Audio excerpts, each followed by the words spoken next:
इस कार्यक्रम के पुण्यार्जक हैं स्वर्गीय जीवराज जी चांदुवाड़, श्रीमती भवरी देवी चांदुवाड़, ग्वालपाड़ा जैन समाज के अध्यक्ष, महासभा के राष्ट्रीय मंत्री एवं सूर्य पहाड़ अतिशय क्षेत्र के हर कार्यों में सहयोगी, नागौर निवासी, दुधनाई प्रवासी, श्रावक श्रेष्ठी श्री अजित कुमार चांदुवाड़ परिवार, Shri Jeevraj ji Bhanwari Devi, Shri Ajit Kumar, Rinku Devi, Anushka, lovely Arihant hardware store.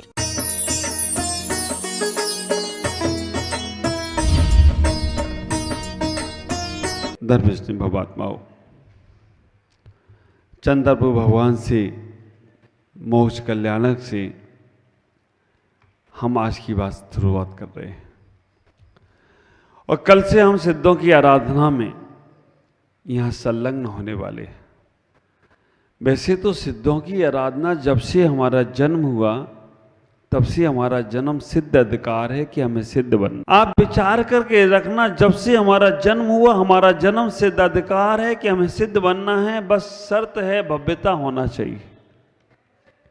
और अगर आपके अंदर भव्यता है तो आपको सिद्ध बनने से कोई रोक नहीं सकता। सिद्ध बनने के लिए आचार्यों ने केवल भव्यता को आगे लाने का प्रयास किया कि भव्य होना चाहिए, आज नहीं तो कल निश्चित ही वो सिद्ध बनेगा।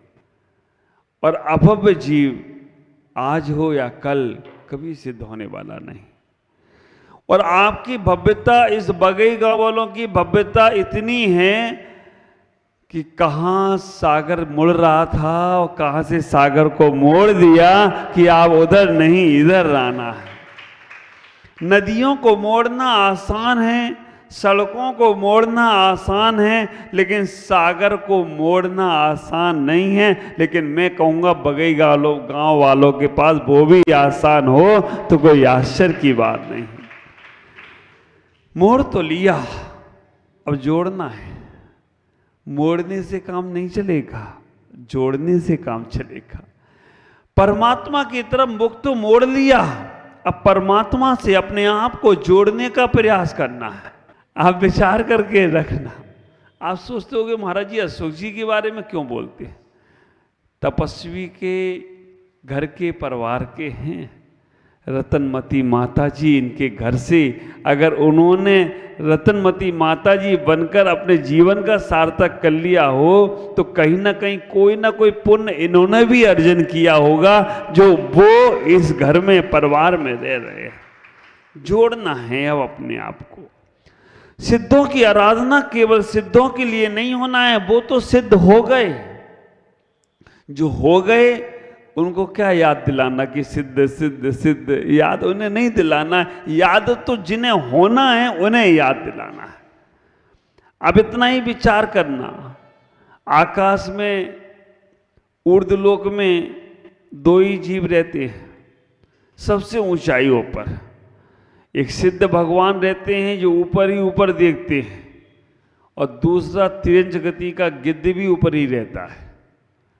गिद्ध बहुत ऊपर उड़ता है, हर पक्षी से ऊपर उड़ता है।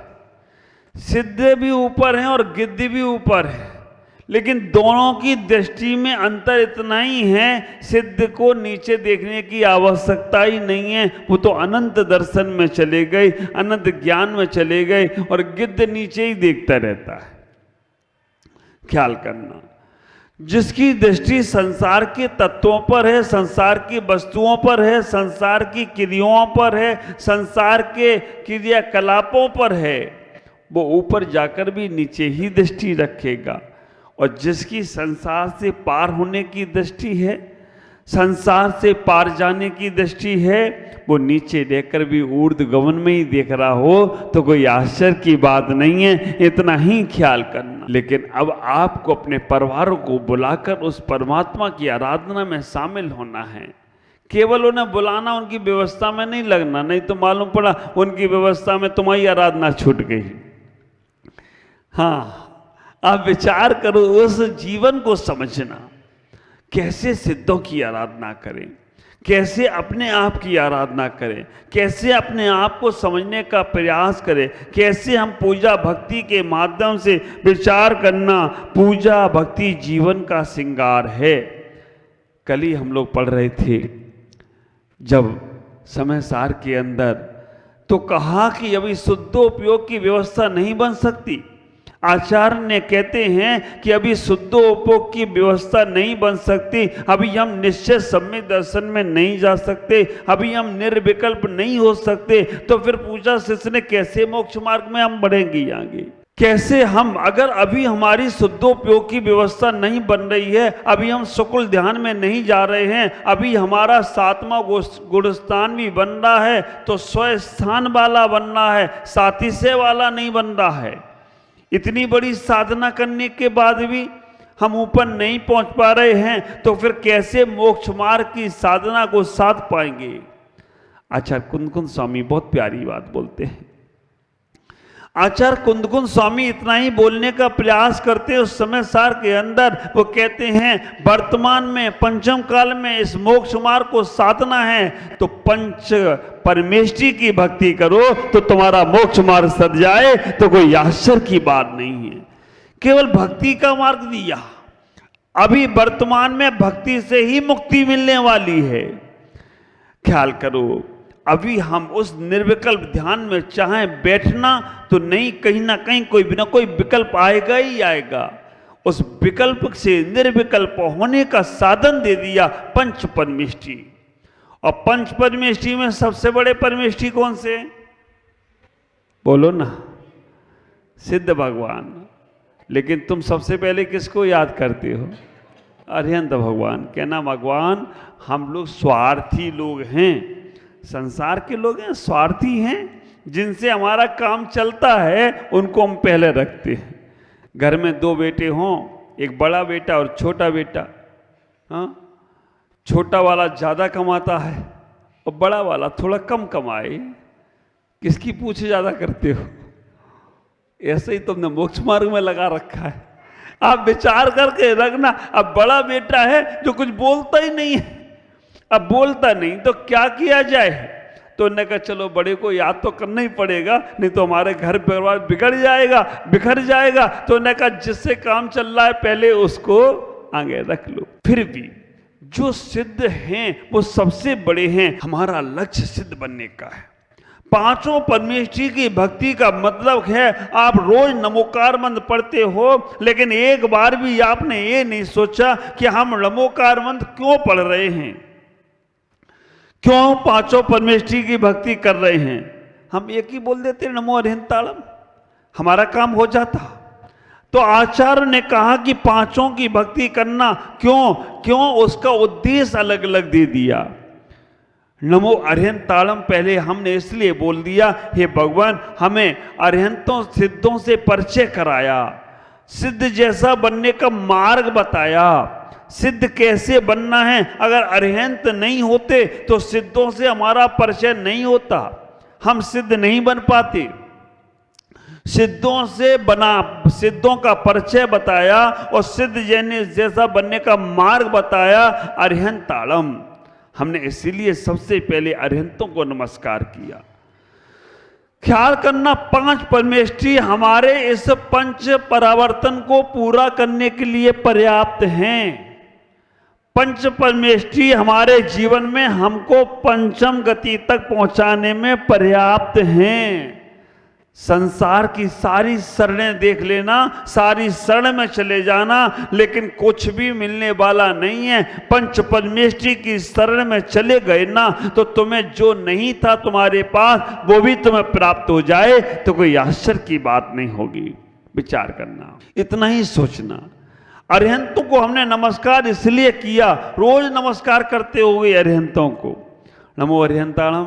हमें तो कई बार ये आश्चर्य लगता है, कभी तुमसे बोला जाए 9 बार नमोकार पढ़ो और तुम्हारे बगल में भी आदमी पढ़ रहा है, बगल में भी कोई पढ़ रहा है, तो आप अपना वाला तो पता नहीं पढ़ते कि नहीं पढ़ते, बगल वाले का जरूर देखते हो। उसने ऐसे ऐसे घुमाया तो तुमने भी घुमा लिया, हो गया पूरा।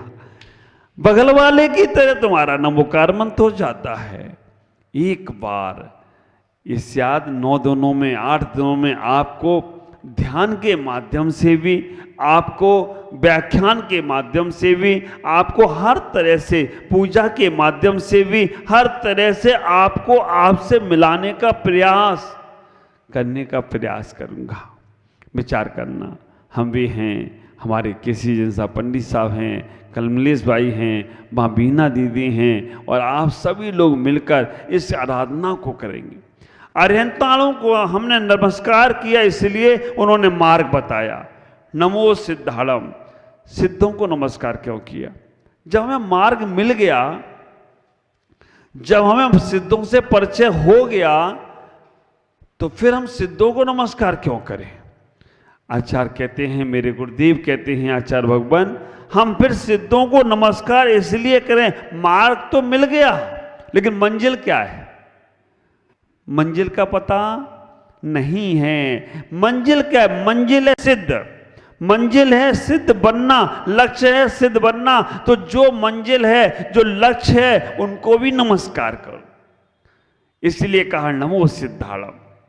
जब भगवान के सामने नमोकार मंत्र में नमो सिद्धाणम बोलो, तो कहना यही हमारा लक्ष्य है, यही हमारा लक्ष्य है, यही हमारा लक्ष्य है। नमो अरिहंताणम बोलो तो मन में स्मरण हो, हे भगवान आप उपकारी हो, क्योंकि आपने मार्ग बताया है। अगर आप नहीं होते तो हमें सिद्धों से परिचय कौन कराता, हमारा लक्ष्य कौन बताता? हमारा लक्ष्य बताने वाले आप हो। इसलिए नमो अरिहंताणम, नमो सिद्धाणम, सिद्ध बनने का हमारा लक्ष्य है। ख्याल करो, हम लोग संसार के लोग इतने स्वार्थी हैं कि जिससे हमारा लक्ष्य सदता है उसको पहले, और जो लक्ष्य है उसे बाद में रखते हैं। दूसरे नंबर पर सिद्धों की आराधना करने के बाद अब नमो आयरियाणम क्या बोलना? हमें लक्ष्य भी मिल गया, हमें मार्ग भी मिल गया, अब आयरियाणम बोलने की जरूरत क्या है? आप विचार करो, हमें मालूम पड़ गया कि फलानी फलानी जगह मंजिल मंदिर है और हम मंदिर के लिए घर से निकल गए, तो अब हमें और तीसरे को क्यों नमस्कार करना? तब आचार्य कहते हैं, विचार करना, तब आचार्य कहते हैं नमो अरिहंताणम। अरिहंतों ने मार्ग बताया, सिद्ध बनने का लक्ष्य बनाया, लेकिन आयरियाणम नहीं बोलोगे, नमो आयरियाणम नहीं बोलोगे तो उस मार्ग पे चलाएगा कौन? हाँ, लड़का लड़की राजी? बोलो ना, क्या करेगा काजी? मोक्ष मार्ग में नहीं चलता है। अब विचार करके रखना, अभी हमारे पास उतना क्षयोत्सम नहीं है, उतना विशुद्धि भाव नहीं है कि अपने आप जाकर दीक्षा ले लो। पहला होता था कि मुनि राजों के, आचार्यों के 5 मिनट उपदेश होता था, बैरागी हो जाते थे, कपड़ा छोड़कर वहीं बैठ जाते थे, उपदेश की भी जरूरत नहीं पड़ती थी। गए सम्राट के दर्शन करे, सम्राट ने दर्शन करे और छोड़ दिए, क्योंकि विशुद्धि भाव होता था, कल्याण की भावनाएं होती थी, आगे बढ़ने का मार्ग उनके अंदर होता था। बस दर्शन मात्र से ही, जिन बिंब दर्शन भी सम्यक दर्शन में कारण है, धर्म श्रवण भी सम्यक दर्शन में कारण है। आप विचार करके रखना, जाति सुमन भी सम्यक दर्शन में कारण है। तो आचार्यों की आवश्यकता पड़ती है कि उस मार्ग पर चलाते हैं। आचार्यों ने हमें मार्ग पर चला दिया, मार्ग भी मिल गया, लक्ष्य भी मिल गया, मार्ग पर चल भी हम गए। अब उपाध्यायों को नमस्कार करने की जरूरत क्या थी? तब आचार्य कहते हैं, आचार्य तो दीक्षा देकर फ्री कर देंगे, लेकिन तुम मार्ग भटकोगे, इधर उधर जाओगे, तुम्हें कैसे उठना है, कैसे बैठना है, कैसे चलना है, ये सब कौन बताएगा? उपाध्याय महाराज बताएंगे। आप विचार करके रखना, तुम जीवन में कभी भटक ना जाओ। अगर तुम्हें कैसे जीवन को व्यतीत करना है तो ये उपाध्याय महाराज बताएंगे। तो जिनसे हमें मार्ग में स्थित होने का सिद्धांत मिल रहा है, उन उपाध्याय परमेश्वरी को भी नमस्कार करो। तो आचार्य यहां कह रहे हैं कि उन उपाध्याय परमेश्वरी को भी नमस्कार करो, क्योंकि जब कभी तुम फिसलोगे, जब कभी तुम इधर उधर भटकोगे, तो उपाध्याय परमेश्वरी तुमको संभालेंगे। उपाध्याय को भी नमस्कार कर लिया। अब भक्त कहता है कि हमें लक्ष्य भी मिल गया, मार्ग भी मिल गया, मार्ग पे चल भी गए, और चलने के बाद अब मार्ग में भटकेंगे तो समझाने वाले उपाध्याय भी आ गए। अब साधु को नमस्कार क्यों करना? साधु क्या कर रहा है? साधु तो साधना वाला होता है। मुनि तो मौन रहता है, उनसे तो कुछ मिलने वाला नहीं है, फिर उनको नमस्कार क्यों करना? आप विचार करना। आचार्य कहते हैं इतना ही कहने का प्रयास करते हैं, लक्ष्य बन गया, मार्ग मिल गया, दीक्षा हो गई, पढ़ भी लिया, कितनी देर उपाध्याय पढ़ाएंगे? घंटे, 2 घंटे, 4 घंटे। उसके बाद साधना किसके साथ करोगे? प्रैक्टिकल चर्या किसके साथ करोगे?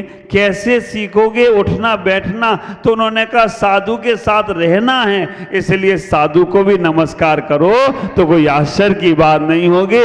इसलिए हमने 5 परमेश्वर को नमस्कार किया। आप अपने जीवन में सिद्धों की आराधना का लक्ष्य बनाकर बैठें, क्योंकि सिद्धों की आराधना ही हमारे जीवन की सबसे बड़ी आराधना है। और जो सिद्ध चक्र महामंडल विधान आप करने जा रहे हो, उस एक विधान में 5 विधानों का लाभ मिल रहा है आपको। 64 दिव्य विधान आपको करने का पुण्य मिलेगा। जिन श्रेष्ठ नाम विधान करने का पुण्य मिलेगा, उसके उपरांत 5 परमेष्ठी विधान करने का पुण्य मिलेगा। आप ख्याल करके रखना। और तो और 64 दिव्य विधान, कर्म ध्यान विधान करने का पुण्य मिलेगा, और उसके बाद शांति विधान का भी पुण्य मिलेगा। और सिद्ध चक्र अपने आप में ही बड़ा विधान हो तो कोई आश्चर्य की बात नहीं है। इस सारे विधानों का पुण्य एक साथ मिलने जा रहा है। आप लोग पूरी भक्ति और आराधना के साथ तन से भी यहीं रहना है, मन से भी यहीं रहना है, और धन तो तुमने दे ही दिया है, अब बस जीवन को धन्य करना है। इतना ही विचार करके रखना, तन मन धन और पूरा जीवन से हम अपने आप को कैसे सार्थक करें।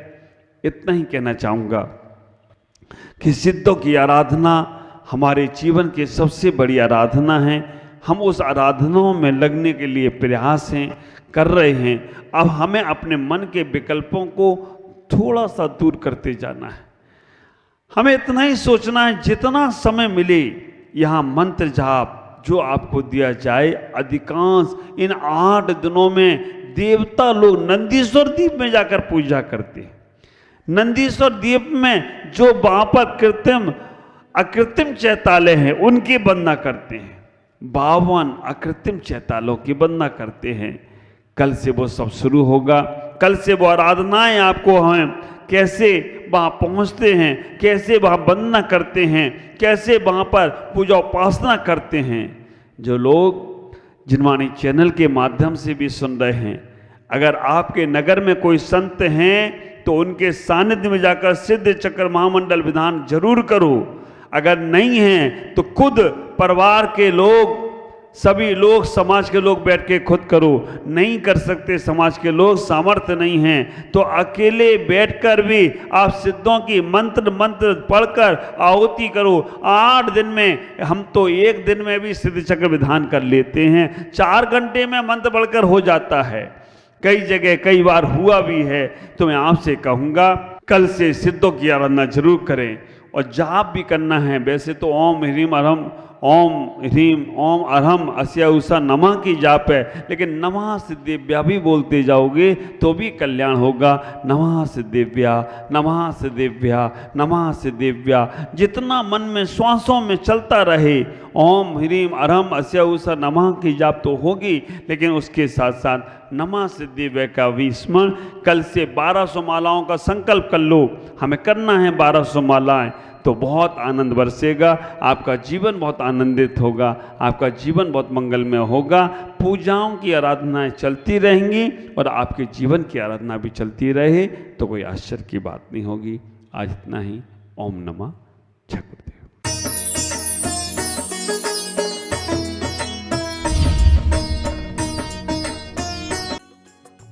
इस कार्यक्रम के पुण्यार्चक थे स्वर्गीय जीवराज जी चांदुवाड़, श्रीमती भवरी देवी चांदुवाड़, ग्वालपाड़ा जैन समाज के अध्यक्ष, महासभा के राष्ट्रीय मंत्री एवं सूर्य पहाड़ अतिशय क्षेत्र के हर कार्यों में सहयोगी, नागौर निवासी, दुधनाई प्रवासी, श्रावक श्रेष्ठी श्री अजित कुमार चांदुवाड़ परिवार, Shri Jeevraj ji Bhanwari Devi, Shri Ajit Kumar, Rinku Devi, Anushka, lovely Arihant hardware store.